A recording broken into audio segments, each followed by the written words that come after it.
He used to talk to you. He used to laugh, share, open up. And then something happened, maybe a fight, maybe a disappointment, maybe nothing you could even name, and he went quiet. Not angry quiet, not cold quiet, just gone, present in the room, but somewhere else entirely. You ask him what's wrong, and he says nothing. You push a little harder, and he pulls a little further away. And the more you reach for him, the more he disappears. You are left standing there, wondering what you did, wondering what he is thinking, wondering if he is ever coming back. Today, we are going inside the hidden psychology of men who go silent. Not to defend it, not to condemn it, but to understand what is actually happening beneath the surface, because what looks like indifference from the outside is almost never indifference at all. Welcome to Easy Mind, where we decode the psychology behind the way people think, feel, and behave. If you have ever loved a man who shut down when things got hard, or if you are a man who has done this yourself and never fully understood why, stay with me. Because what you are about to hear might change the way you see this completely. Let's start with a question almost nobody asks. Why do men go silent in the first place? The easy answer, the one most people reach for, is that men are emotionally unavailable. That they do not feel things as deeply, that silence is just what men do. But that answer is wrong, and the research proves it. Studies from Harvard University and the Yale Center for Emotional Intelligence have consistently found that men experience emotions with the same frequency and the same intensity as women. The difference is not in the feeling, the difference is in what happens next. Because from the earliest age, most men receive a very clear and consistent message from the world around them. Emotions are weakness, vulnerability is dangerous, silence is strength. It starts before they are even old enough to understand it. A boy falls and cries and is told to toughen up. A boy feels afraid and shows it and is told to man up. A boy is sad and reaches for comfort and is told that boys do not cry. The message is delivered thousands of times, in thousands of ways, by parents, peers, coaches, teachers, movies, culture. And the boy learns. He learns to take whatever he is feeling, the fear, the hurt, the confusion, the grief, and push it somewhere deep inside where no one can see it. He learns that silence is safe, that silence protects him. That silence is, in fact, the only emotionally acceptable response to pain. And then he grows up, and he carries that lesson with him into every relationship he has. Now here is where it gets psychologically fascinating. When a man goes silent in a relationship, most people assume he is being cold, calculating, punishing, but neuroscience tells a very different story. Research using brain imaging technology has shown that when men experience emotional conflict or interpersonal stress, many of them enter a state called emotional flooding, a condition where the nervous system becomes so overwhelmed that the prefrontal cortex, the part of the brain responsible for language, reasoning, and communication, essentially goes offline. In other words, when a man goes silent, he may literally be unable to speak. Not unwilling, unable, his heart rate spikes, his body floods with stress hormones. His nervous system shifts into a state of overwhelm. And the response his brain has been trained since childhood to produce, the only response it knows, is withdrawal. Psychologist John Gottman, who has spent decades studying relationships and communication, calls this stonewalling. And his research found that men are significantly more likely to stonewall than women, not because they care less, but because their nervous systems reach the flooding threshold faster and take longer to recover from it. Read me, the silence is not a weapon. For many men, it is a survival response.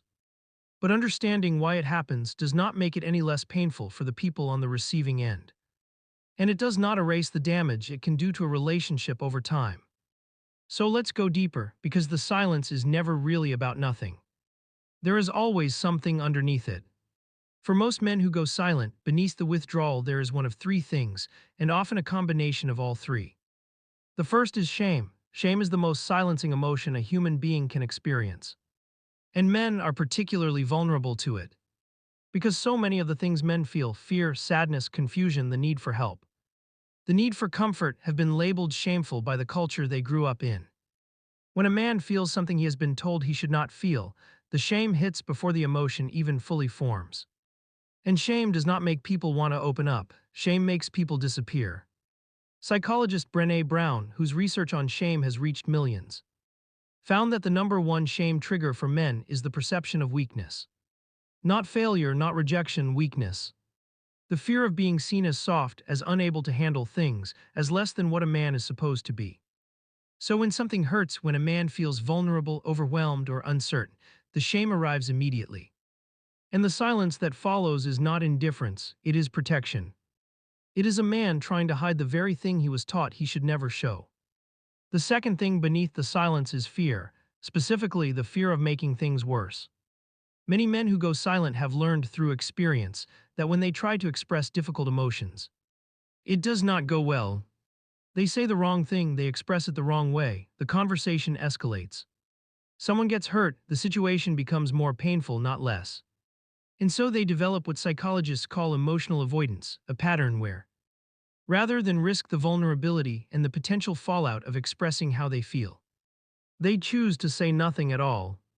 The silence feels to them like the responsible choice, like they are protecting the relationship by not making it worse. What they do not realize, what nobody ever taught them, is that the silence itself is the damage. That the absence of words is often louder than any words they could have spoken. The third thing beneath the silence is a genuine inability to access the feeling. This surprises people, but for many men, the emotional suppression that began in childhood runs so deep that they do not just struggle to express what they feel. They struggle to identify what they feel at all. Psychologists have a term for this: alexithymia. It refers to a reduced ability to recognize, name, and describe one's own emotional states. And research suggests it is significantly more common in men than in women, not because of biology, but because of the way boys are socialized to disconnect from their inner emotional world from the time they are very small. A man who goes silent is sometimes not hiding what he feels. He genuinely does not know what he feels, he knows something is wrong. He knows something is heavy, but the language, the emotional vocabulary to name it and communicate it, was never given to him. He is standing in a room full of things he cannot describe, and so he says nothing. Now, what does all of this mean for the men who go silent and for the people who love them? For the men, the silence is not protecting you, it is isolating you. Every time you go quiet instead of speaking, you are reinforcing the belief that your inner world is not safe to share. You are sending yourself the message again that you are alone in this. And that loneliness compounds over time into something much heavier than whatever you were originally trying to avoid. Read me, the world told you that silence was strength, but silence is not strength. Silence is a wall, and walls do not protect you, they just keep everyone out, including the people who want to help. Learning to speak, even imperfectly, even slowly, even just by saying, I don't know what I'm feeling, but something is wrong, is one of the most courageous things a man can do. Not because it is easy, because it is the opposite of everything he was trained to be. For the people who love a man who goes silent, his silence is almost certainly not about you. It is about him, about a nervous system that learned the hard way that vulnerability was dangerous, and has not yet learned that it is safe with you. That does not mean you have to accept being shut out indefinitely. Boundaries matter. Communication matters, your needs matter, but it may help to know that behind the wall there is not coldness. There is usually something much more human than that. There is a person who is overwhelmed, who is ashamed, who is afraid, who is doing the only thing he knows how to do with pain. The question is not how to break down the wall, the question is how to make it safe enough for him to open the door. And that begins for both of you with understanding.